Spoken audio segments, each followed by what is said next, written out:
Della Hargrove needed 2 men to swear she'd lived on her own land. She could only find one. She had wintered 320 acres alone, kept the lamp lit every night.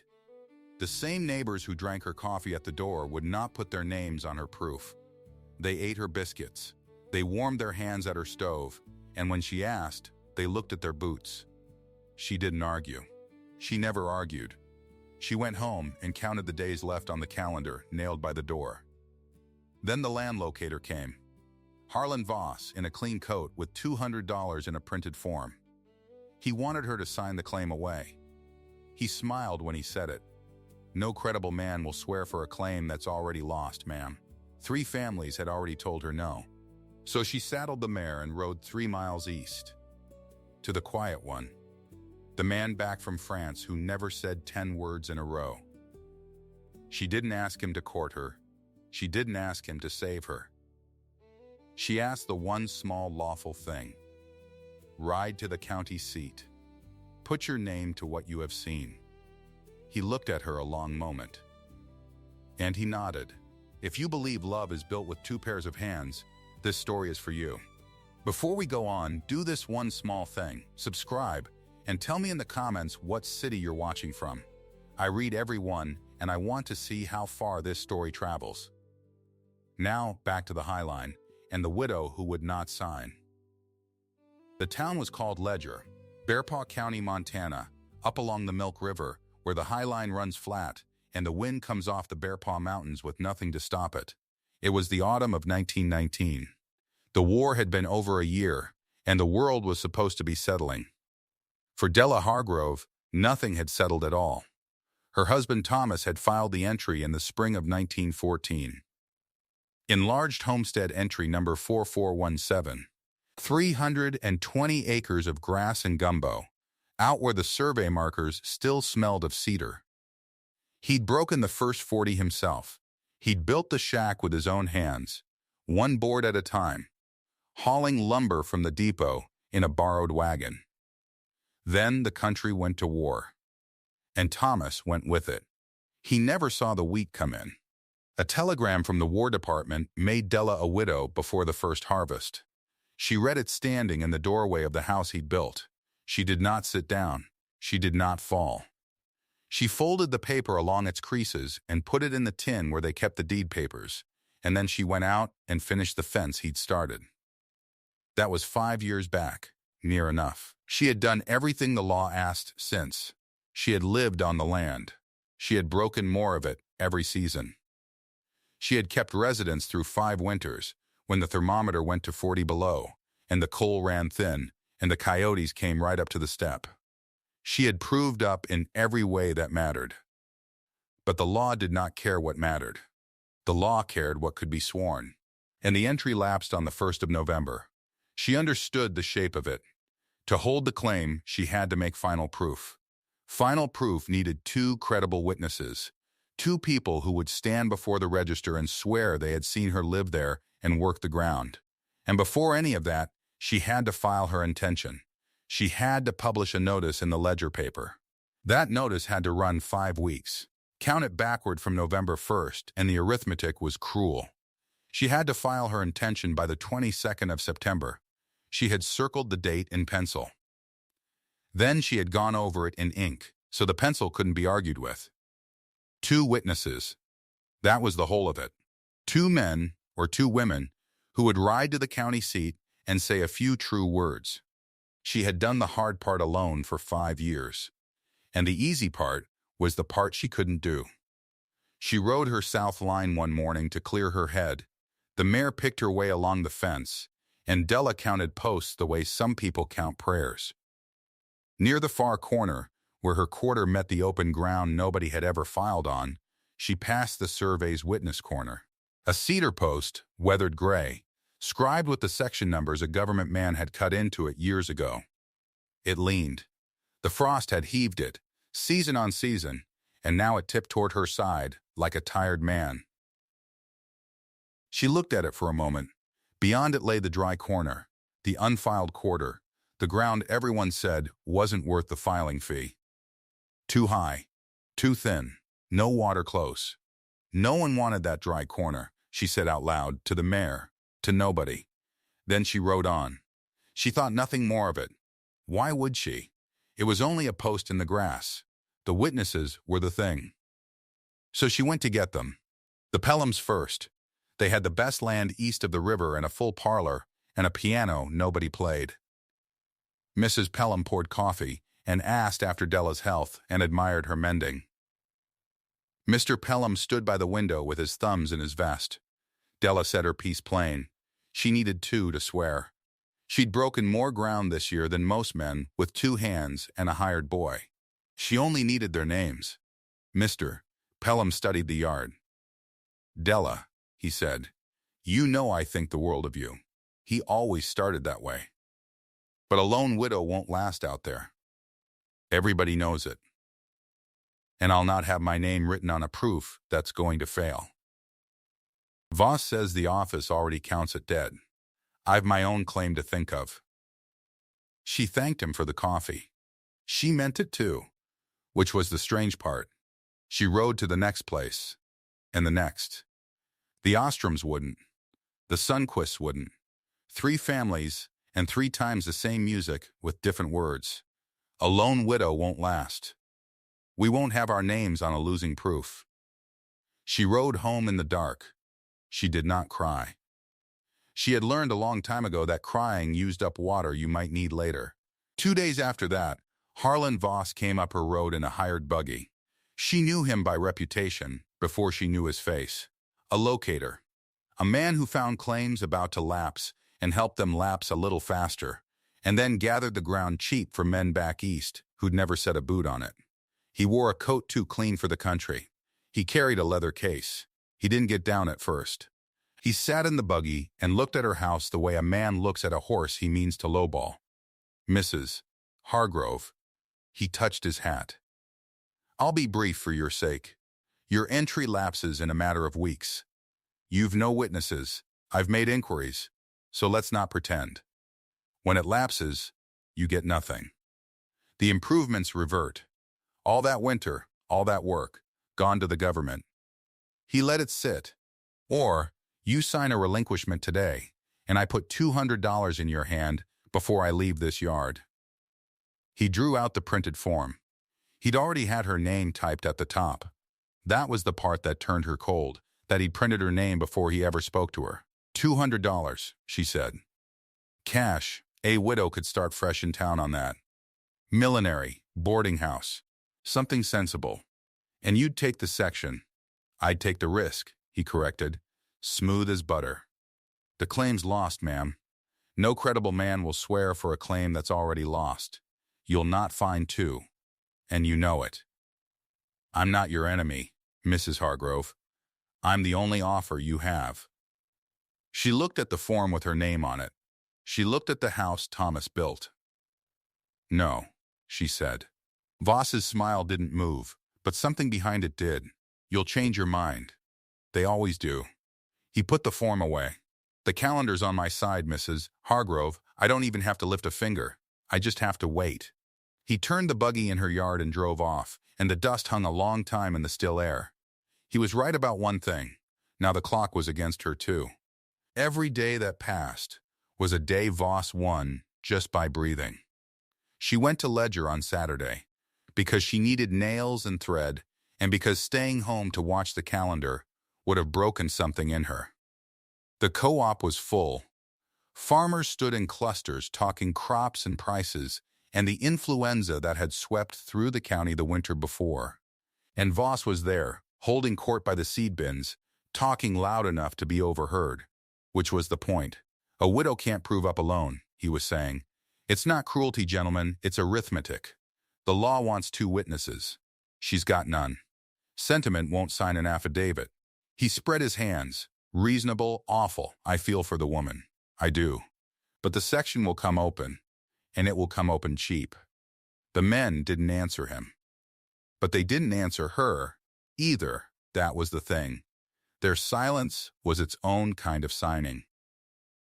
Della bought her nails. She kept her chin level, and as she was leaving, an old man named DeForth, who fixed harness by the door, spoke without looking up from his awl. You want a witness that don't care what Voss thinks, he said.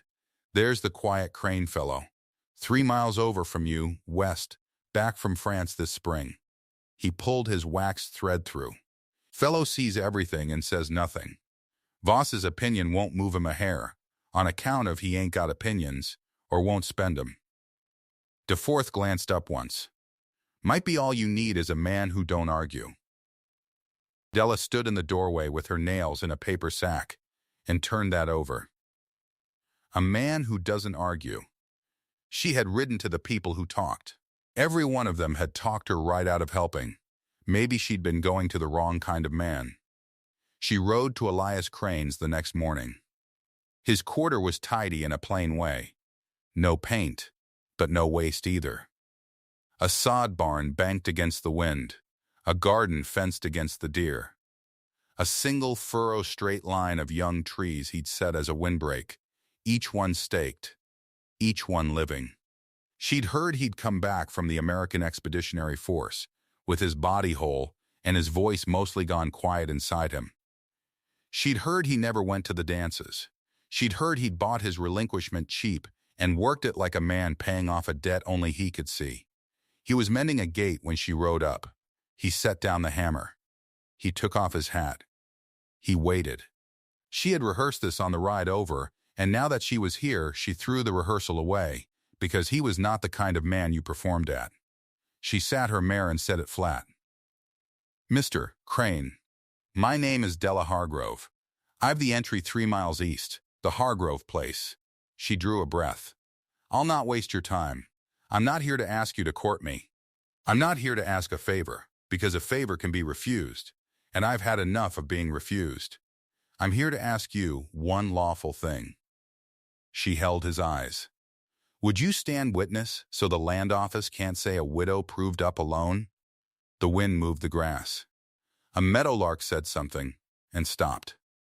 Elias Crane looked at her a long moment, longer than was comfortable. He was reading her, she understood, the way he seemed to read everything, slow and complete. You'd have to be able to swear true, she went on, because the silence pushed the words out of her. I'd not ask a man to lie. You'd have to have seen it. The living there. The work. So you'd have to see it first. I understand that. I'm not asking for kindness. I'm asking for your name on the truth, if the truth earns it. Still he said nothing. And then he nodded. Just once. That was all. No speech. No conditions. He picked his hat back up, set it on his head, and looked out east toward her land, as if he were already measuring the ride. Tomorrow, he said. One word. I'll come look. Della found that her hands were tight on the reins. She loosened them.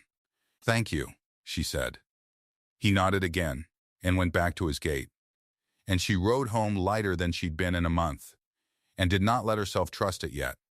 He came the next morning as the frost was still white in the shadows. He didn't come empty-handed, and he didn't come to talk. He came with a plow. She understood without a word passing. To swear to her land, he had to know her land. And the honest way to know ground was to work it. So he backed his team to her south line, right down near the leaning cedar corner post, and he set the plow, and he looked at her. We'll break out from the corner, she said, catching his meaning. Each on our own side of the line? He dipped his head. Yes, and so they broke sod together, the first morning. And it was not together the way the town would have gossiped it. It was together the way two neighbors are together at a barn raising. He worked his furrows on his notion of the line. She worked hers. They met at the corner and parted at the corner. The sod peeled up black and root-bound, 5 years of grass giving way, and the smell of turned earth rose between them like something honest. They didn't speak much. There wasn't the breath for it, and he didn't have the habit. But she watched how he worked. He didn't waste emotion. He set his lines straight as a carpenter, and when the team blew, he rested them without being asked twice, and he checked their shoulders for galls, and she thought, a man who is that careful with a horse is not going to be careless with a woman's proof. At the end of that first day, while she watered the team, he did a small thing. He walked to the leaning witness post. The cedar one, scribed with the section numbers, the one the frost had heaved crooked. He looked at it. Then he dug around its foot with the spade he carried, and he set it plumb, and he tamped the earth back hard around it with the heel of his boot until it stood straight as the day the surveyor cut it. He didn't say why. He didn't say anything. He just wouldn't leave a corner marker leaning if he was standing next to it. Della watched him do it, and something moved in her chest that she did not have a name for and did not want one. "You didn't have to do that," she said. Elias looked at the post, then at her. "Marks the corner," he said, as if that settled it. Which, for him, it did. He came back the next day, and the next. The breaking grew, and the small things grew with it, the way weeds and wheat both grow, so quiet you don't see it happen, you only see that it's happened. The wind-up on the high line came mostly out of the northwest, hard, and it would strip a young seedbed bare if it caught the ground dry and loose. Della had a new seedbed on her North 40, tender, exposed. She meant to worry about it. She didn't have to, because Elias, breaking on the open corner ground, laid his furrows just so, running them in a way that had no earthly reason to do with his own crop, but that happened, purely happened, to throw up a low ridge that broke the wind right where it would have hit her seedbed hardest. She noticed. She was not a woman who missed a thing like that. And she said nothing, because to say it would be to call it charity, and if she called it charity, she'd have to refuse it, and she did not want to refuse it. Then there was the plow. Hers had gone dull, the share worn thin, and she'd meant to take it to the smith in town and hadn't had the day. One morning she came out and found her plow standing at the line where they met, the share newly sharpened, the edge bright. He'd taken it home in the night and put it on the grindstone and brought it back. He never mentioned it. When she looked at him, he looked at the horizon. And there was the plate. She had begun around the fourth or fifth day to set out a plate for him at noon. It was the plain courtesy of the country. A man works your ground, you feed him. But he wouldn't take it. Not once. He'd eat what he'd brought, cold, sitting on the wagon tongue, sooner than sit at her table. The first time, she thought she'd offended him. The second time, she began to understand. If he ate at her table, he was a man being fed. He was owed something, and he would not put her 1 inch into his debt. Not a plate's worth. The one thing on God's earth he refused from her was the one thing she'd have had to refuse from him. So the plate sat, and cooled, and she carried it back in. And each time she did, she understood him a little better, and she was not sure she liked understanding him, because understanding him was dangerous. It was into this, the breaking, the wind ridge, the sharp plow, the untouched plate. That Carl Pelham drove one Sunday afternoon in his good buggy with his hat brushed. Carl was a widower. He'd lost his wife to the influenza the winter before, the one that took so many. He had a big claim, grown children, and a reputation for being sensible, which in that country was the highest thing a man could be called, and the coldest. He didn't waste time either, though where Elias's plainness felt like respect, Carl's felt like a ledger. "Della," he said, hat in his hands in her doorway, "I'll speak straight, because we're neither of us young and foolish. You can't prove up alone. My family won't witness for a lone widow. You know that's Father's mind. And I'll not fight him on principle. But," he turned the hat, "if you were to marry me, that changes everything. You'd not be a lone widow. You'd be a Pelham. My family would witness for their own. Your claim and mine joined. It's the sensible thing. It's the safe thing. You'd never want for anything." She looked at this man, who was not unkind, and who was offering her rescue like a dry coat. "You'd witness for me," she said slowly, "only if I married you first." "I'd witness for my wife," Carl said, as if that were generous, "not for a woman who might fail and drag my name down with her." And there it was. He would help her only after she stopped being the thing that needed help. He was offering to save her from drowning if she'd first climb out of the water. She thought of Elias, who had never once said the word marry, and had walked straight out into her field with a plow and asked nothing. "Thank you, Carl," she said. "You're kind to think of me." But no. His face went stiff. "It's the practical choice, Della, I've noticed," she said, "that everyone who calls a thing practical is asking me to give up the only thing I own." She softened it. "Because he wasn't a bad man. I'll not marry to be witnessed for. I'd rather fail on my own 2 feet. He put his hat on. "You may get the chance," he said, not cruel, just certain. And he drove off. And his dust hung in the yard the same as Voss's had. And she wondered why every man who came to save her left the same cloud behind. The wheat came up green. And then the country tried to kill it. It was late in the season for it, but the High Line makes its own rules. A dry wind rose out of the southwest one afternoon, hot and steady. The kind of wind that doesn't blow so much as breathe on you like an oven door left open. Della felt it and knew what it meant. That wind would suck the moisture out of the young seed beds overnight. It would lift the loose ground and scour the tender wheat off at the root. A night of it could undo a season. She was out with a harrow and a wet sack tied over her face before the sun was full down, working the ground, trying to seal the surface, trying to save what she could. She did not send for anyone. There was no one to send for. But the wind carried west, 3 miles, to a quiet man who watched the sky the way other men watched the clock. And sometime after dark, she heard a team coming up the line, and she knew the sound of it before she saw the lantern. Elias didn't ask if she needed help. He didn't say a word about it.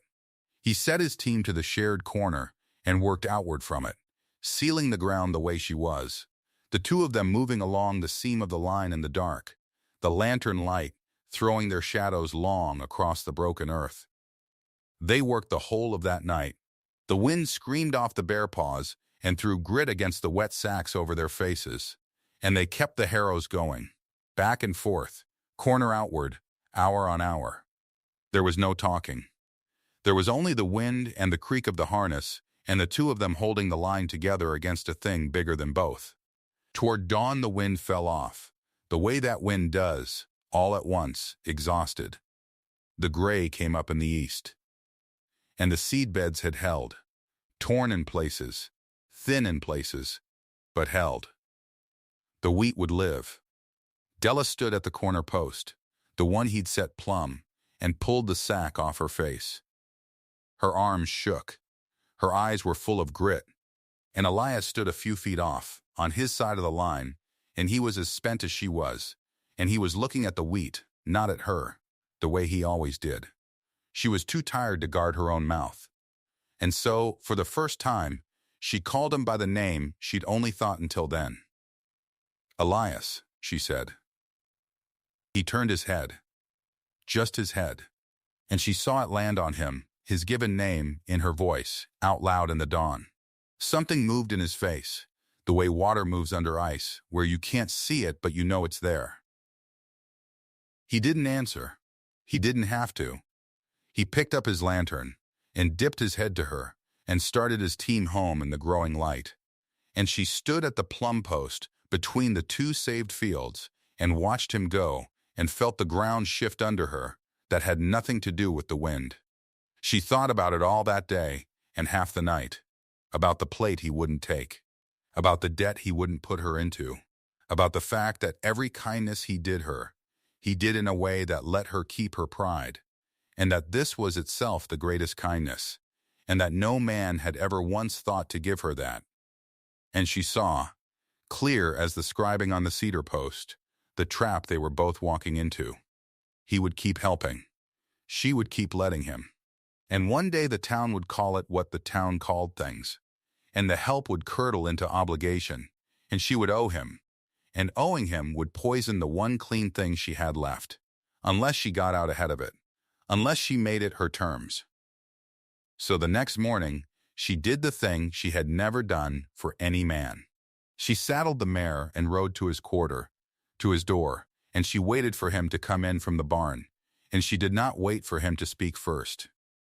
"I've come to make you an offer," she said, "on my terms, so hear me out. Elias set down the bucket he was carrying. He waited, the way he waited. "We break both claims together," she said.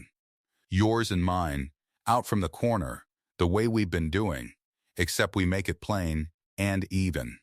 A work exchange. I'll set it down in writing, and we'll both put our hands to it, and if it comes to it, we'll have it recorded at the county so it's a fact and not a favor. I pay you in kind, labor for labor, day for day. You keep account, and so do I.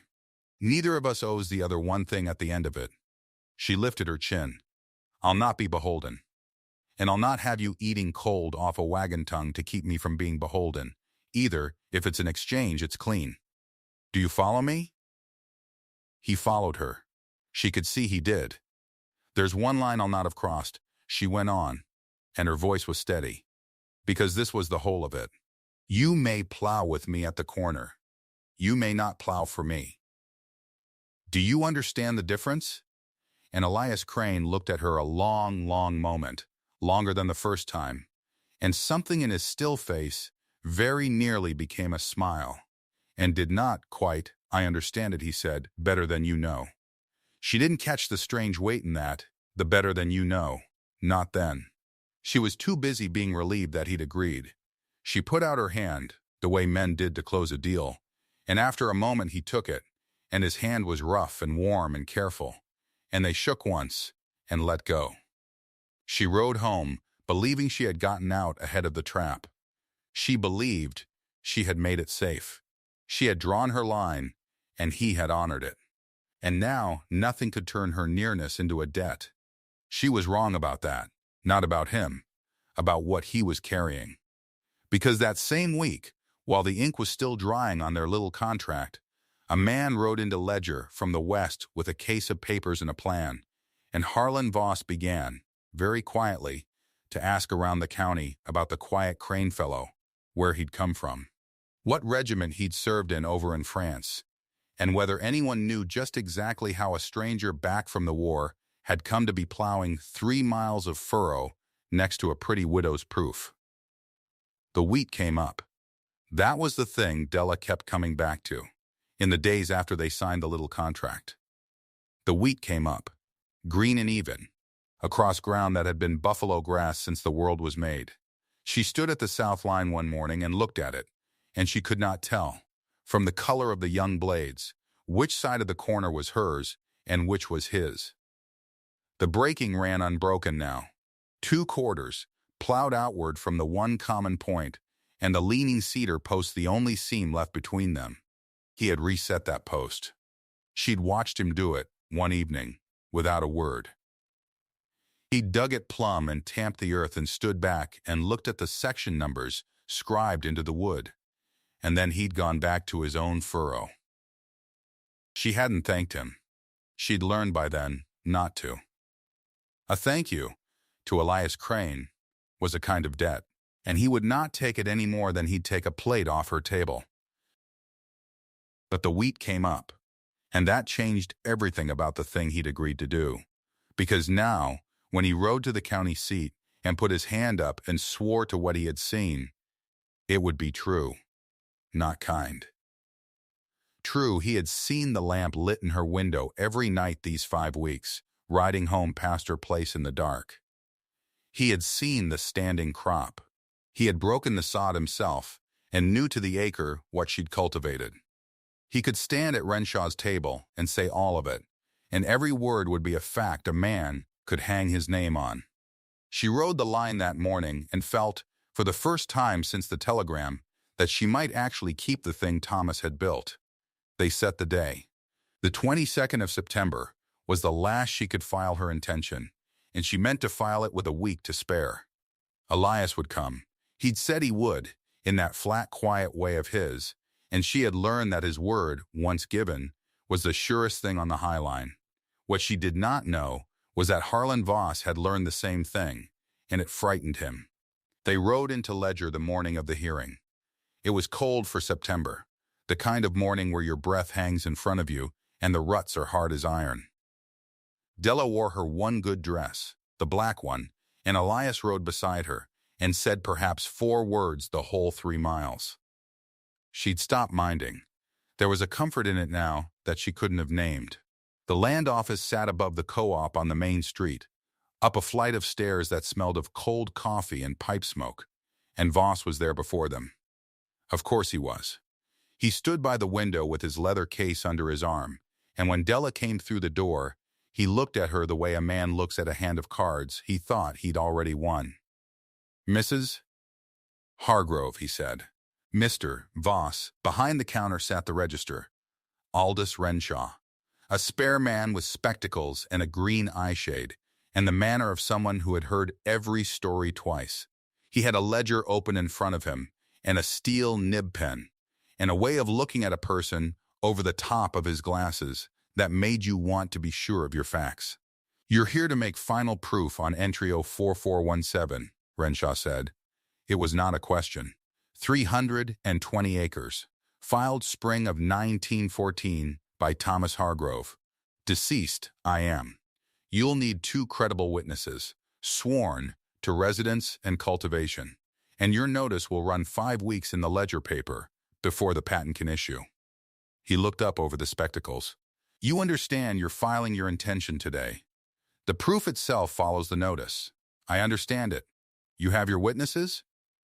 And here Voss stepped forward, smooth as a man laying down an ace.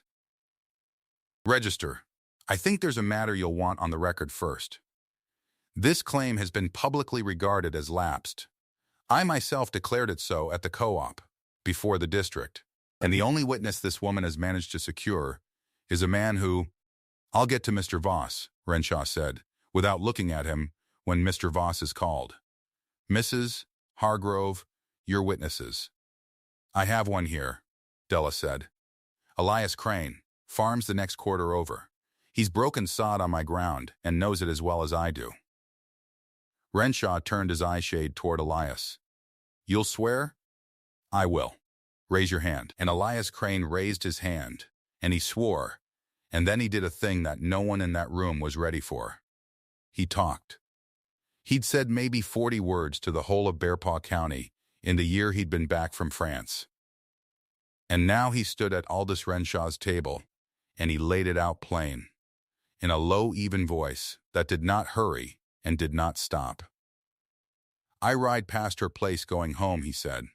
"Every night these 5 weeks and more. The lamps lit in the west window, every one of them. I've never once ridden by and found it dark. She's there. She winters there.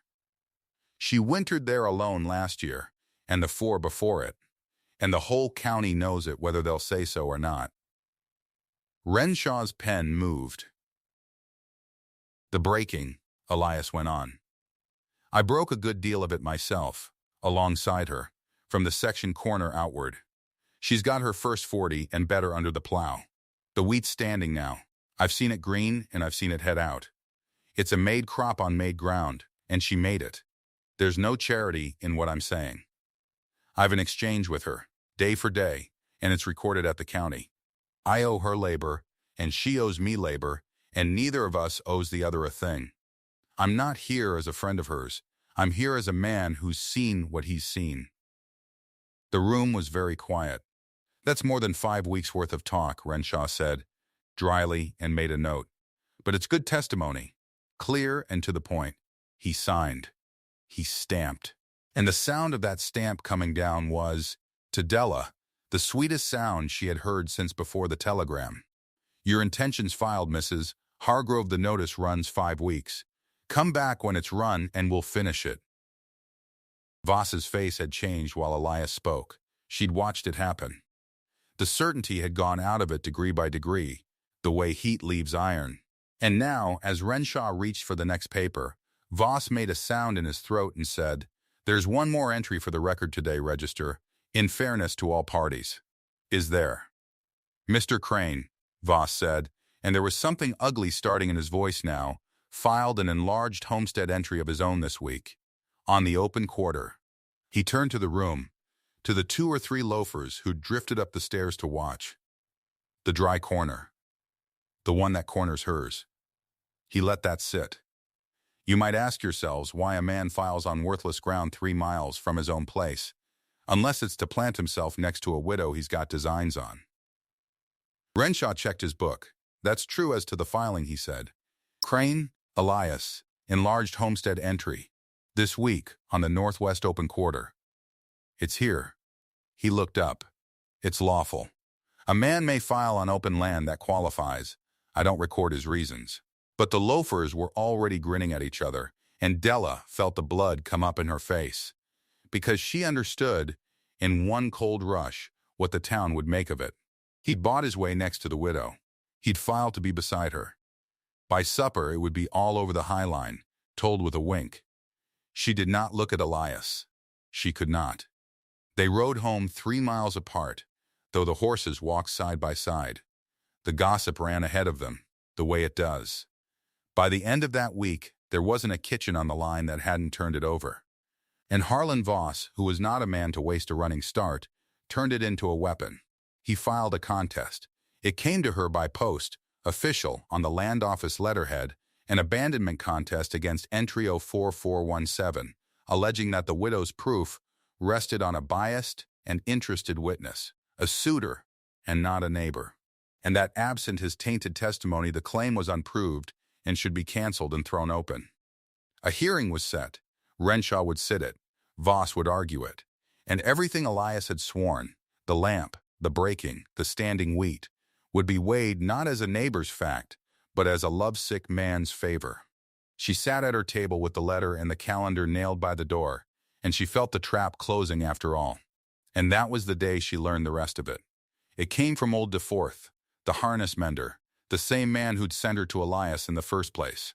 He came by with a mended trace, and he wouldn't quite meet her eye. And finally, he said what he'd come to say. You ought to know, Mrs., about Crane. Where he was over there. He worked his hat in his hands. He was in Thomas's company.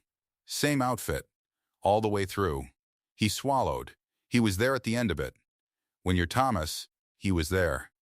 Carried his watch home. Had it a year now, they say. Never gave it to you.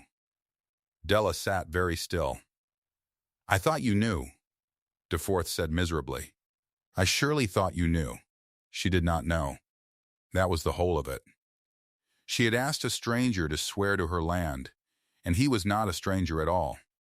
He had known Thomas. He had been there when Thomas died. He had carried her husband's watch in his pocket for a year and plowed 3 miles of furrow beside her and never said one word. And now the whole thing turned over in her mind and showed its underside, and the underside was pity. Every furrow, every mended post. The plow left sharpened at the line. It hadn't been an exchange at all. It had been a dead man's friend paying a debt he thought he owed, watching the widow, keeping her lamp company out of guilt. And she had stood at Renshaw's table and let him swear it was a neighbor's fact when it was nothing but a soldier's grief. She rode to his quarter that evening with her jaw set and her eyes dry. He was at the corner when she came, of course, resetting a stone. He stood up when he saw her face. And he knew, she could see he knew, before she said a word. You knew Thomas, she said. I did. You were there. I was. You've got his watch. A year now. He didn't flinch from it. In my breast pocket. I've meant to give it to you every day of that year, and I couldn't find the day. Get off my corner, she said. Her voice shook, and she hated that it shook. All of it. The plowing, the post, the witness. It was pity. It was a debt you thought you owed a dead man. And I told you the one line I'd not have crossed. I'll not be a thing owed. I'll not be a grave you tend, because you couldn't save him. Get off my corner, Elias Crane, and take your watch and your pity with you. And Elias Crane, who had said 40 words in a year and then poured a river of them at the register's table, looked at her a long, long moment. Longer than the first time. Longer than any time. No, he said. You'll hear it once and then I'll go if you still want me gone. She said nothing. He took that for leave. I didn't propose to you, he said, because a proposal can be refused, and you'd have refused it, out of that pride of yours, and called it debt. I didn't offer you charity, because charity can be refused too, and you'd have refused that quicker. So I offered you the one thing you couldn't refuse without losing your land. A witness. The smallest lawful thing. And I made it true before I swore it, so it wouldn't be a lie. And Thomas, I didn't tell you about Thomas, he said. Because the day you knew, my witness turned to pity in your eyes. You've just proved that yourself, and pity's worth nothing at Renshaw's table. A grieving man's favor doesn't hold a patent. A neighbor's fact does. So I kept it. Not to spare myself, to spare your proof. She was crying now and furious at it. And I filed on the dry corner, he said. Not to court you where the whole county could laugh. I filed so my word would stand as a landowner's, a neighbor's, a man with his own ground and his own stake, not a suitor's favor. And so I could be beside you, lawfully, permanently, on the record, without you ever owing me one thing. He stopped. His voice dropped. A word can be taken back, Della.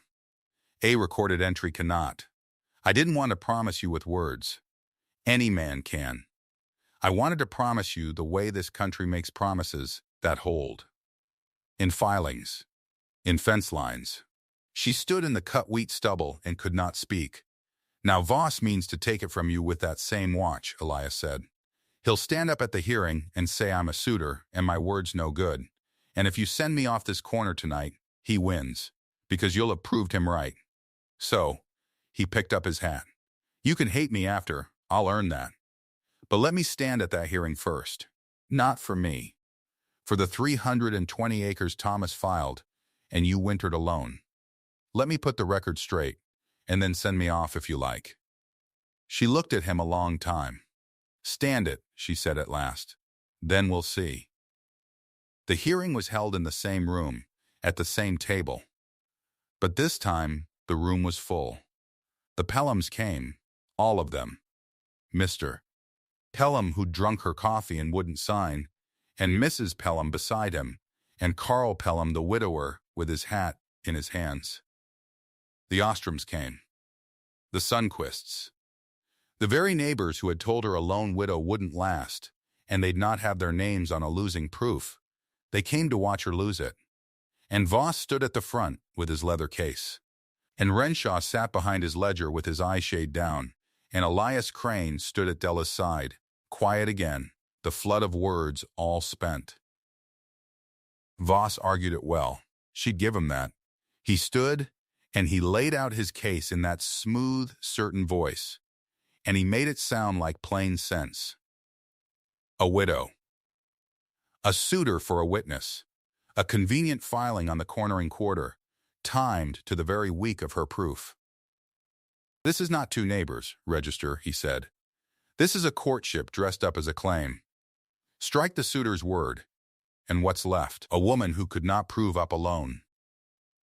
Which is what I said at the co-op, and what I say now. Cancel the entry. Open the section. And then Renshaw looked over his spectacles and said, Mr. Crane, anything to say to that? Elias stepped forward. He did not raise his voice.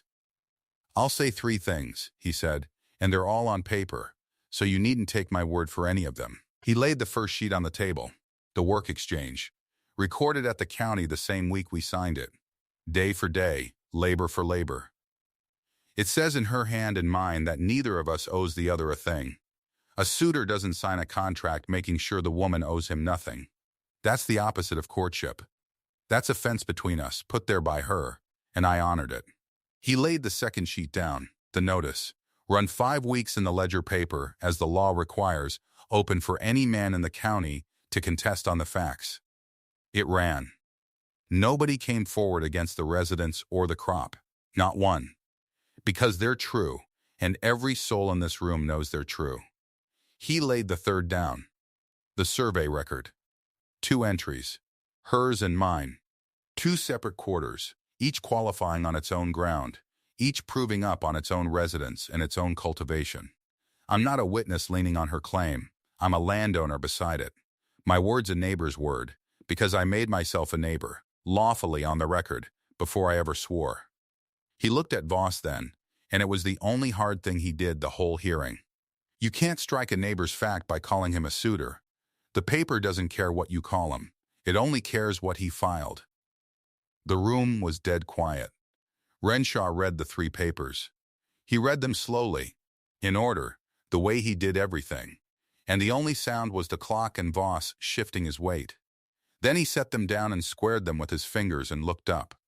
The contest is on the facts, Renshaw said, and the facts are these: residence, proved, and unrebutted through 5 weeks of published notice. Cultivation, proved and visible to anyone who rides the line.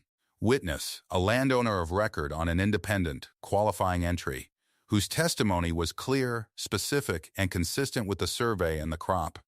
He took off his eyeshade. Mr. Voss, you've argued the man's motives. I don't record motives. I record entries. And this record shows 2 of them, side by side, each standing on its own ground. He reached for his stamp. The contest is dismissed. I'll recommend the patent to issue on entry 04417. The stamp came down. Messrs. Hargrove did not prove up alone. He looked at her, and something almost warm crossed his dry face. She proved up beside. For a moment, nobody moved. Then Della crossed to the table, and she looked at Harlan Voss, and she said the thing she had been holding all these weeks. You told the office a widow couldn't prove up alone. She put her hand flat on the 2 papers. Read it again, Miss Voss. It says 2 proofs, filed side by side. Voss said nothing. There was nothing to buy and nothing to argue, and no card left in the case under his arm. He folded his papers, one at a time, the way a man does when his hands need something to do. He put them away.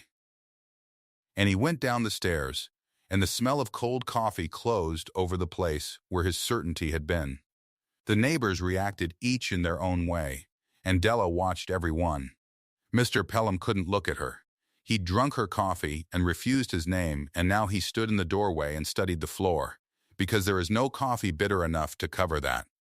Mrs. Pelham touched Della's sleeve on the way out and said, I'm glad, dear. And Della let her say it, because there was nothing to gain in refusing an old woman her small comfort.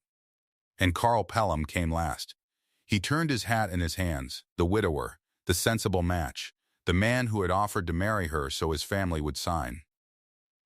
He looked at Elias, and then at Della, and something honest and sad settled over his broad, plain face.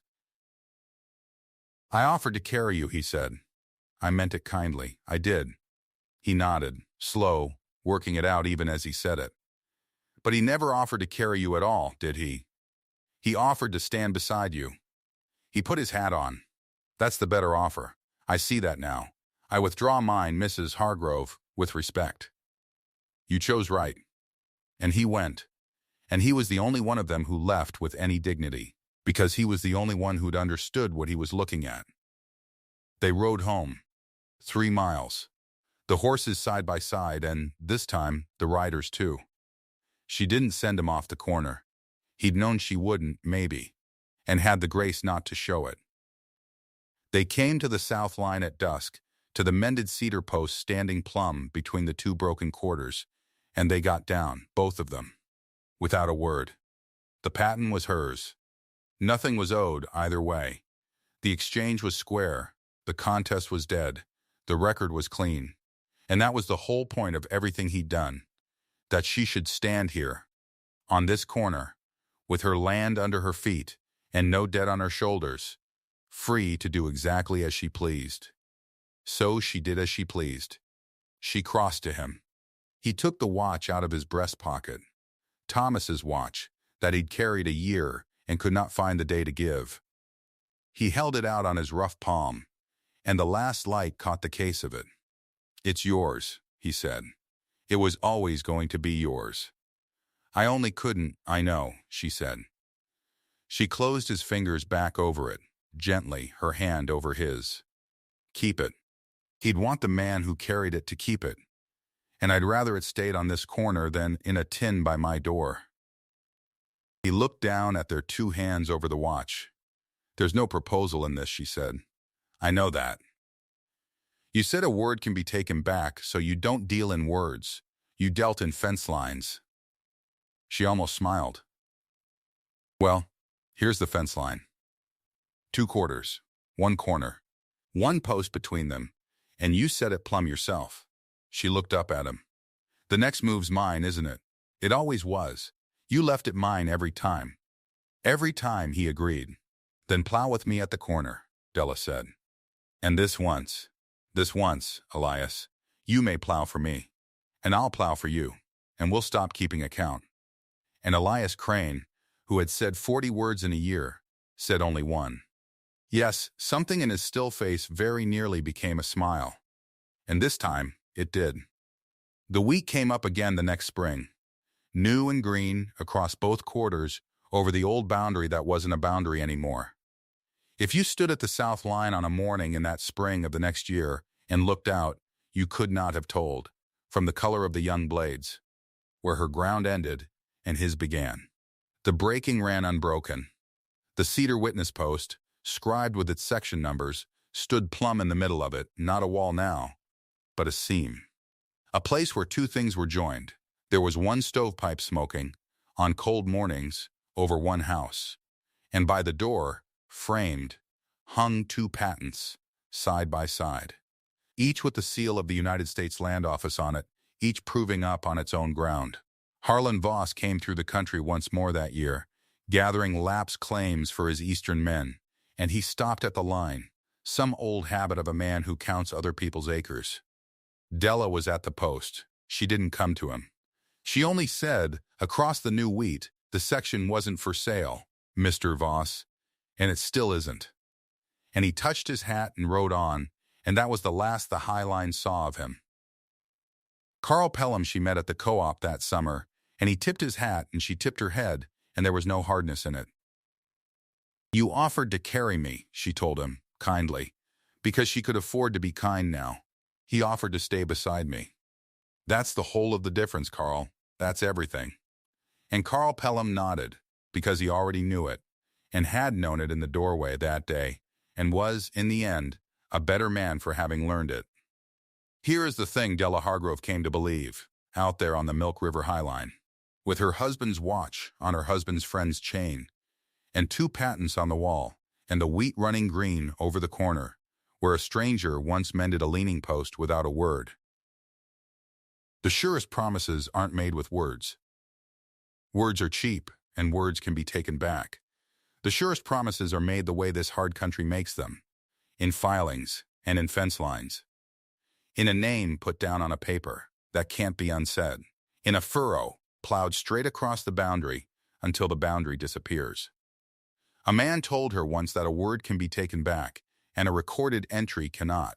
He was right. He was right about all of it, better than she knew. If you believe love is built with 2 pairs of hands and not 2 pretty speeches, comment the town you're watching from. I want to see how far this story travels.